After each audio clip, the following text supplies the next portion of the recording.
My name's Jonathan Sanchez, I'm Regula Sanchez. and sometimes we're the Upper Strata. We're here at the Vapor Vortex for both a concert and an art opening. This has been titled a really, really big show because although it's one of the smaller shows as far as the number of pieces, it's some of the largest pieces I've ever done. In fact, the one behind us is the largest piece I've ever done on a single canvas. First time a lot of these have been shown in America, and a couple of these is the first time they've ever been shown at all. One was when I was a small boy. Somebody just gave me a sketch pad as a gift, and I just got lost in that sketch pad. And the whole idea of creating worlds and with simple line and color has stayed with me. And I find a lot of these paintings, particularly the ones in this show, there's sort of whimsical worlds, surrealist worlds that I've created. So I would say that simple sketch pad when I was a boy, was probably about 7 years old, was when I really started to get interested in art. As far as becoming a painter in college and things, I started with some kind of surrealist painting, and I stumbled on a kind of cellular, kind of biological form that has stayed with me in various forms for many years. I used to call it the invisible world. I remember in 7th grade, Mr. Layton's class in biology, he asked me he saw me doodling, and he could have reprimanded me for that. Instead, he said, "Would you be able to do some drawings of some cells for me, for my overheads, for my lectures?" And I said, "Sure, I'll do that." And so I sat and got some extra credit doing drawings of cells, and I watched these films about cells in his class, and I realized I was just completely entranced by the plant cells and animal cells and how they go about their little lives, buzzing along through arteries and things like a clogged highway full of cars. And I was intrigued by this invisible world, the microscopic world, but also the translucent, beautiful colors of things microscopic. And that was a seed that was planted and has stayed with me as well. And a lot of those pieces are in this show that are very much influenced by that kind of invisible world.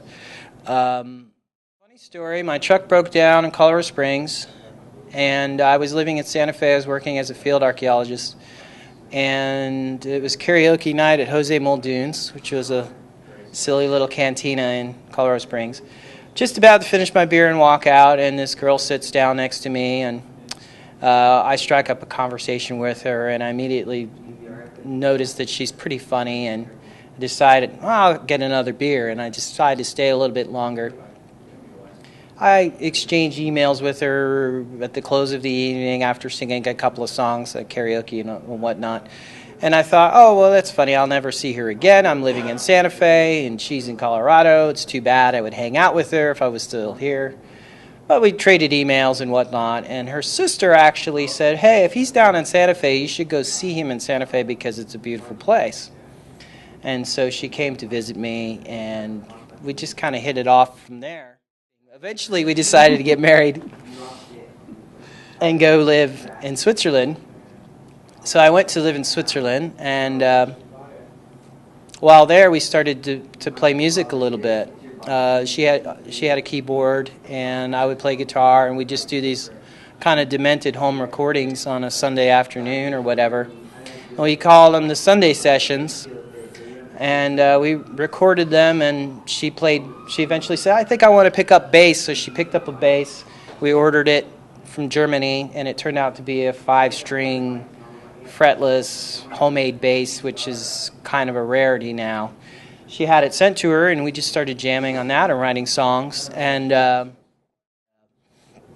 but we hit some open mics and different things and got to know people and have gone through a bunch of drummers. And we said, well, let's just record something and see what happens. So we recorded a 5-song EP, Manifest, and then followed it about a year later with Fantastic Pigeonholes, in which Regula started to actually kind of assert herself as a songwriter more, to where I think the songs on Fantastic Pigeonholes it's clear that it's based on the bass line, and I'm writing to her bass line, which is a shift. We do photos together, we do videos together, and sometimes I'm acting as director, sometimes I'm acting as the inspiration or the creative person. And so we've been doing that for when we go on like long trips and things, if we're taking trains around in Europe and when we go to visit her family, and we'll pass a sketchbook back and forth, and she'll do a line, I'll do a line, and we'll work together like that. And we've done paintings together, we've done quite a few pieces of artwork together. So it's just something that I guess on a lot of levels we collaborate. I think you have to have kind of a disposition to that. I know people who say, "Oh, I could never work with my wife," or we just have totally different ideas and things like that. But I think we've always found that kind of easy to do in little ways. We definitely have our opinions on things, and we definitely, she'll just outright tell me that's not a good song, let's not work on it or something. So we never play those? We write a lot more than we actually learn. We'll take an iPod Touch and we'll set it to film, and we just record song ideas. And when we last checked, I think we had like 42 song ideas, and most of those will never be heard. Some of them kind of mutate and become a kind of collage song, like this is what became of the 5 songs of that time period. Like the Bentley and Abbey Road? No, not so much like that, but like if you think of on the last album, there's the song Wasteland. Wasteland was probably in like 6 different bluesy songs, and then they morphed into one song. I would like do a background and he would finish it. So it's kind of a collaboration, just like playing bass, the bass line, and he finishes the song over it. For example, or like Fantastic Pigeonholes, about half the songs were recorded at home, and she engineered those. So she also is involved in that, in the editing and kind of deciding the technical stuff behind the scenes. And really, Sanchez Artwork, which is the name of our website, is kind of a production company because it's done videos, it's done music, and it started with art. When we were living in Switzerland, we started doing art exhibits, and so we printed cards, we created the website, and so really that was the beginnings in Switzerland of this collaboration and production. You couldn't get away with a show like this in Europe with unstretched canvases and just kind of pinned onto a wall. I would say that when we've done exhibits, even group shows and things, there are a lot more rules. There's a lot more sort of formality. Even down to a show we did in Geneva where they gave us rules about how to keep our white wine. If we were going to serve white wine, we had to make accommodations for the white wine to keep it cold. So I think just in that Americans are a lot more casual. I think there's usually a bohemian type art scene in Europe, but it never quite gets to that bohemian level that we do so well. I mean, when you look at the Roosevelt District and things like that, where it's really homegrown, and oftentimes maybe even graffiti art or something is hanging on a wall. You just don't get that usually in an art group show or an art exhibit in Europe, where they will expect you to spend a fortune on the framing and on polishing. And I mean, one of the shows that I did every year in Basel, they came around and actually with like a tape measure and looked and made sure you weren't doing things the wrong way, and had a lot of rules, a lot more rules. So I think that had a big effect on my ideas of presentation, and I got very rigid and stiff there as well. So the paintings that I did at first in Arizona were a lot more formal and a lot more polished. I can remember the summer day when I was on this painting over here and sweating on it and dabbing it and using print techniques on it, and it was just a real energetic process to produce that painting. But then I just as well like to sit and do a formal, very controlled painting, which isn't as active. So I like both, and I think there's a need for both. I mean, you can do figure studies, you can do collages, different things to get your ideas going in a different direction. I think just like we'll do a bunch of blues songs for a while, and then we'll turn around and do some dance songs, or we'll do some pop or folk or something. I think you always have to kind of push yourself as an artist out of your comfort zone. I think those kinds of ideas of getting the creative juices going, I learned in the art world and as an art student. And so in that regard, every time I sit down to do a song, we were just having this discussion last night. We were working on a song, and Regula was like, this piece, I'm just not happy with this part. And I'm like, don't worry about it. It's just glue, because we have 3 parts that we really love. We need some way to staple them together to get through the song. So we'll work on that part we don't like, but for now, let's just leave it as a kind of placeholder. And that's something I think that I definitely got from the art world. Keep an open mind, just experiment. Sure. Don't let yourself be pushed into a box. Why is that so important? I think creatively, it's a journey. So to automatically put yourself in a kind of cul-de-sac is not it isn't useful.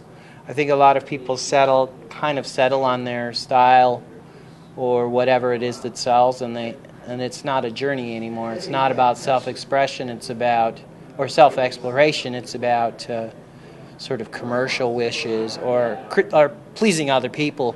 We don't really actually have any fans musically, so we can do whatever the hell we want, and that's nice. That's a really good thing, because it's like, well, we could just completely change our sound, and it doesn't really matter, because the 5 people who come to see us are going to just go with us.